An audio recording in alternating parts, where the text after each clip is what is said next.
હું એક મોટા ઘરમાં નોકર તરીકે કામ કરતો હતો. તે ઘરની ઉંમર લગભગ 50 વર્ષની હતી. તેમણે 50 વર્ષની ઉંમરે લગભગ 27-28 વર્ષની એક છોકરી સાથે લગ્ન કર્યા હતા. પરંતુ તેને ઘણી પીડા આપતા, તેને મારતા પીટતા અને પોતાની મરજી મુજબ તેનો ઉપયોગ કરતા. એક વખત હું મારી યુવાન માલકીનને ખેતરમાં કેળાનો બગીચો બતાવવા લઈ ગયો. અચાનક વરસાદ આવી ગયો. ત્યારે હું અને માલકીન નજીકમાં જ બનેલી એક ઝૂંપડીમાં જઈને ઊભા રહી ગયા. અમે બંને ઘણી વાર સુધી વરસાદ બંધ થવાની રાહ જોતા રહ્યા, પરંતુ વરસાદ અટકવાનું નામ જ લેતો નહોતો. અમે બંને બહુ નજીકમાં બેસેલા હતા. અચાનક માલકીને મારો હાથ પોતાના હાથમાં લઈ લીધો. અમે બંને એકબીજાને જોતા રહ્યા અને પછી કંઈક એવું બન્યું. તો મિત્રો, આ કહાની સંપૂર્ણપણે કલ્પિત છે. તેનો હેતુ ફક્ત મનોરંજન અને શિક્ષણ છે. વાસ્તવિક વ્યક્તિ, સ્થાન કે ઘટનામાંથી કોઈ સંબંધ નથી. તો ચાલો વાર્તાની અંદર આગળ વધીએ. તો મિત્રો, મારું નામ રામુ છે. હું એક મોટા ઘરમાં નોકર તરીકે કામ કરતો હતો. તે સમયે મારી ઉંમર 32 વર્ષની હતી અને હું હજી સુધી અવિવાહિત હતો. ઘરની સફાઈ કરવી, માલકીનને કામમાં મદદ કરવી, બગીચાની સંભાળ રાખવી, એવા ઘણા કામો મારી જવાબદારીમાં આવતા. મારા માલિક લગભગ 50 વર્ષના હતા. સ્વભાવથી થોડા કઠોર અને ગુસ્સાવાળા હતા. તેમની પહેલી પત્નીનું અવસાન થઈ ગયું હતું, એટલે છેલ્લા 5-6 વર્ષથી તેઓ એકલા રહેતા હતા. તેમણે ફરી લગ્ન કરવાની ઈચ્છા વ્યક્ત કરી. એટલા માટે તેમણે પૈસાના બદલે એક ગરીબ કુટુંબની છોકરી સાથે લગ્ન કરી લીધા. તે છોકરી લગભગ 27-28 વર્ષની હતી. તેનું નામ ઋતુજા. તે દેખાવમાં ખૂબ સુંદર હતી. ગોરો રંગ, લાંબા કાળા વાળ, મોટી મોટી આંખો. જ્યારે માલિક તેને લગ્ન કરીને ઘરે લાવ્યા, ત્યારે એ દ્રશ્ય જોઈને મને ઘણું ખરાબ લાગ્યું. કારણ કે મને સ્પષ્ટ સમજાઈ ગયું કે માલિકને માત્ર તેનું શરીર જ જોઈએ છે. તે તેના પર પોતાની મરજી મુજબ વર્તન કરતા, ક્યારેક તેના પર હાથ પણ ઉઠાવતા, અને જ્યારે તે બીમાર પડી જતી ત્યારે 2 દિવસ સુધી તેની કોઈ ખબર ન લેતું. આવા સમયે મને ઋતુજા પર ખૂબ દયા આવતી. તેથી હું જ તેને દવાઓ લાવીને આપતો, તેની સંભાળ રાખતો. ધીમે ધીમે અમારા બંનેની વચ્ચે એક સારો સંબંધ બની ગયો.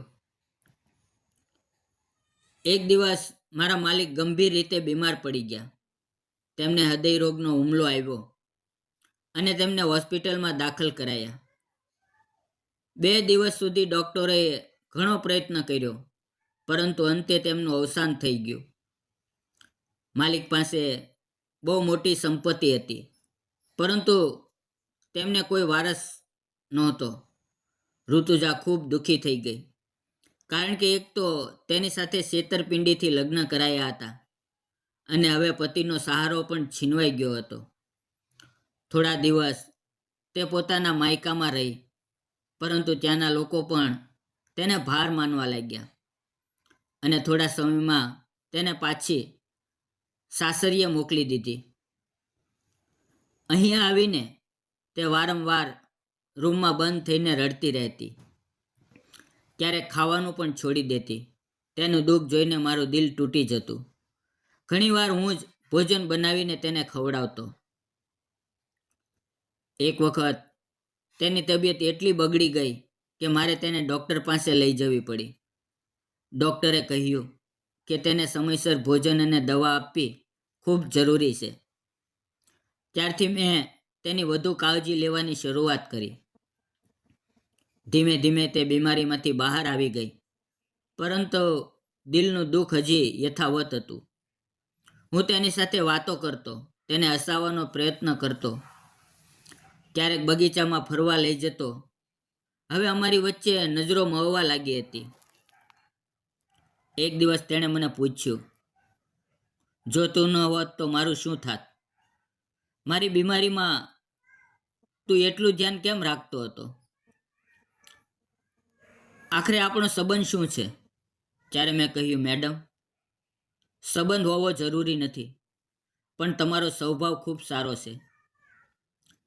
તેથી તમારી સાથે વાત કરવી મને ગમે છે. એકવાર હું અને માલકીન એકલા જ ખેતરમાં ફરવા ગયા, જેથી તેનું મન ખુશ રહે. એટલા માટે હું તેને ખેતર બતાવવા લઈ ગયો. બપોરનો સમય હતો. અમે કેળાના ખેતરમાં પહોંચ્યા. ત્યાં હરિયાળા ઝાડો અને ફળોથી ભરેલા ગચ્છા જોઈને તેના ચહેરા પર ઘણા દિવસો પછી સ્મિત આવ્યું. એ દૃશ્ય જોઈને મને પણ સંતોષ મળ્યો. એવામાં અચાનક આકાશમાં કાળા વાદળો છવાઈ ગયા અને ભારે વરસાદ શરૂ થઈ ગયો. અમે ખેતરમાં હતા, પરંતુ ઝૂંપડી બહુ દૂર હતી. ત્યાં તરત પહોંચવું શક્ય નહોતું. અમે નજીકના કેળાના બાગમાં જઈને મોટા પાનનો સહારો લઈને વરસાદથી બચવાનો પ્રયત્ન કર્યો. શરૂઆતમાં પાન બચાવી રહ્યા હતા, પરંતુ વરસાદ વધારે જોર થતો ગયો. હું તેના માથા પર મોટું પાન પકડીને ઊભો રહ્યો, જેથી તે વધારે ભીંજાય નહીં. પણ મારું આખું શરીર ભીંજાઈ ગયું. તે મને પ્રેમથી જોઈ રહી હતી અને હું પણ તેની આંખોમાં આંખો નાખીને જોઈ રહ્યો હતો. તેની આંખોમાં એક અજબ ચમક હતી, જાણે અમે બંને ચૂપચાપ એકબીજા સાથે વાતો કરી રહ્યા હોઈએ. ધીમે ધીમે વરસાદનું જોર વધતું ગયું. ત્યારે મને લાગ્યું કે કેળાના બાગમાં રોકાવું જોખમી છે. પછી મેં મેડમને કહ્યું કે નજીકમાં એક ઝૂંપડી છે, ત્યાં જતા રહીએ. અમે ભીંજાતા ભીંજાતા ઝૂંપડી તરફ ચાલવા લાગ્યા. ચાલતા ચાલતા તેનું સંતુલન બગડ્યું અને તે પડી જવા જેવી થઈ ગઈ. પણ મેં તરત જ તેનો હાથ પકડીને તેને સંભાળી લીધી. એ સમયે તેણે મારી તરફ આભાર અને લાગણીભરી નજરથી જોયું. અમે ઝૂંપડીમાં પહોંચ્યા. ત્યાં એક પરિવાર રહેતો હતો, પણ તે થોડા દિવસ માટે ગામની બહાર ગયા હતા. અંદર જઈને અમે ચૂલો સળગાવ્યો અને ભીંજાયેલા કપડાં સૂકવવા બેઠા. ચૂનાની લપકમાં તેનો ચહેરો ખૂબ સુંદર લાગતો હતો. તે મને બહુ ગમવા લાગી હતી. સાંજ થવા આવી, છતાં વરસાદ બંધ ન થયો. પછી તેને ભૂખ લાગી. ઝૂંપડીમાં અમને થોડા ચોખા મળ્યા અને અમે ભાત બનાવીને સાથે ખાધા.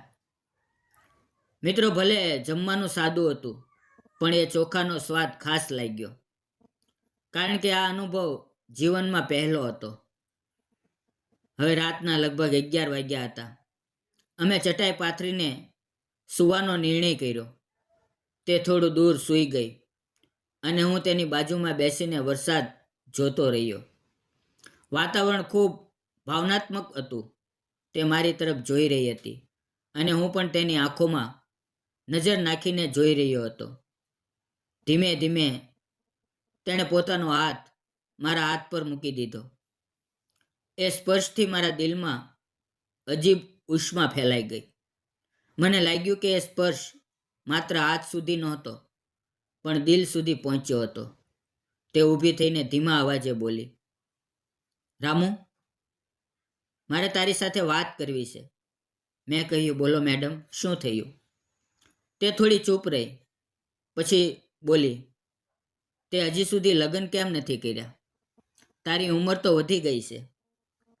મેં હળવા હાસ્ય સાથે કહ્યું, શું કહું મેડમ, ઘર બહુ ગરીબ હતું, માતા પિતા નહોતા, સંબંધીઓ નહોતા. કોણ પોતાની દીકરી મને આપે? તેથી હજી સુધી એકલો જ રહું છું. તે મારી આંખોમાં જોઈને બોલી, રામુ, મને તું બહુ ગમવા લાગ્યો છે. મારા પતિના અવસાન પછી જ્યારે હું એકલી રહી, ત્યારે તે મારી એટલી સંભાળ લીધી જે જરૂરી હતું. તે બધું કર્યું. તું આજે પણ મારી સાથે ઊભો છે. તું આવું કેમ કરા છે? હું બોલ્યો, મેડમ, સત્ય એ છે કે તમને છેતરપિંડીથી મારા માલિક આ ઘરમાં લાવ્યા હતા. તમારી ઉંમર ઓછી છે, તમારી સુંદરતા અદ્ભુત છે, છતાં તમારું જીવન 50 વર્ષના વૃદ્ધ સાથે જોડાયું. તમારું દુઃખ, તમારા પર થયેલા અત્યાચાર, મેં બધું મારી નજરથી જોયું છે. મને લાગ્યું કે તમારું યુવાન જીવન એમ જ વ્યર્થ જાય એ યોગ્ય નથી. સાચું કહું તો હું તમને પસંદ કરવા લાગ્યો છું. મારા મનમાં તમારા માટે સાચો પ્રેમ છે, પણ આપણી વચ્ચે મોટું અંતર છે. તમે ધનિક ઘરના છો અને હું ગરીબ નોકર. કદાચ આ ખાય પૂરી ન થાય. મારી વાત અધૂરી જ રહી.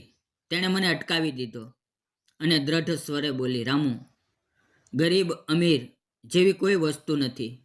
હું પણ પહેલાં ગરીબ જ હતી. ફક્ત લગ્ન અને પરિસ્થિતિએ મને આ સંપત્તિ આપી. અંદરથી હું પણ તારી જેમ જ સામાન્ય છું. મને તું બહુ સારો લાગે છે. હું તારી સાથે જીવન જીવવા માંગુ છું. તું નોકર છે તો શું થયું?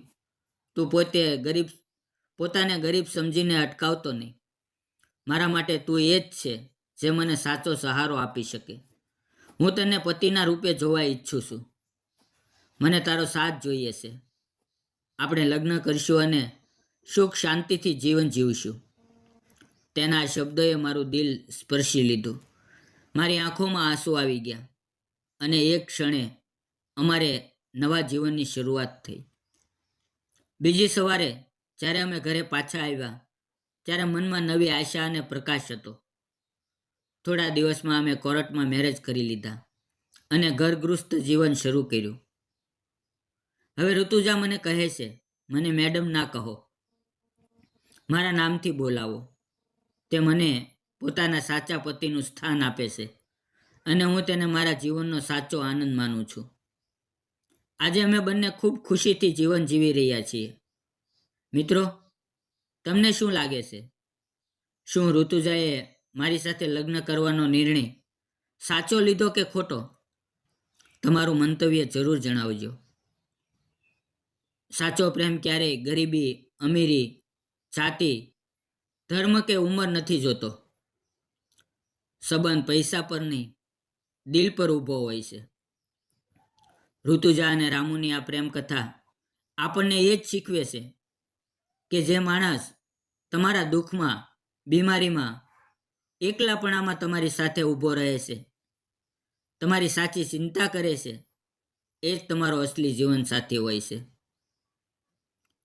ગૃહસ્થ જીવનનો અર્થ ફક્ત વૈભવ નથી, પરંતુ એકબીજાનો સહારો, સમજદારી અને નિસ્વાર્થ પ્રેમ એ જ તેનો સાચો અર્થ છે. તેથી જીવનમાં સંબંધ પસંદ કરતી વખતે દિલનો અવાજ સાંભળવો જોઈએ. અસલી સંપત્તિ પૈસામાં નહીં મિત્રો, પરંતુ સાચા પ્રેમમાં હોય છે. જો તમને અમારી આ પ્રેમ કથા ગમી હોય તો કહાનીને લાઈક અને શેર કરો અને ચેનલને સબસ્ક્રાઈબ કરવાનું ભૂલશો નહીં. ફરી મળશું આવતીકાલે એક નવી વાર્તાની અંદર. ત્યાં સુધી આવજો અને વિડીયો પૂરો જોવા બદલ આપ સૌ મિત્રોનો દિલથી ખૂબ ખૂબ ધન્યવાદ. ફરી મળીએ મિત્રો. આવજો.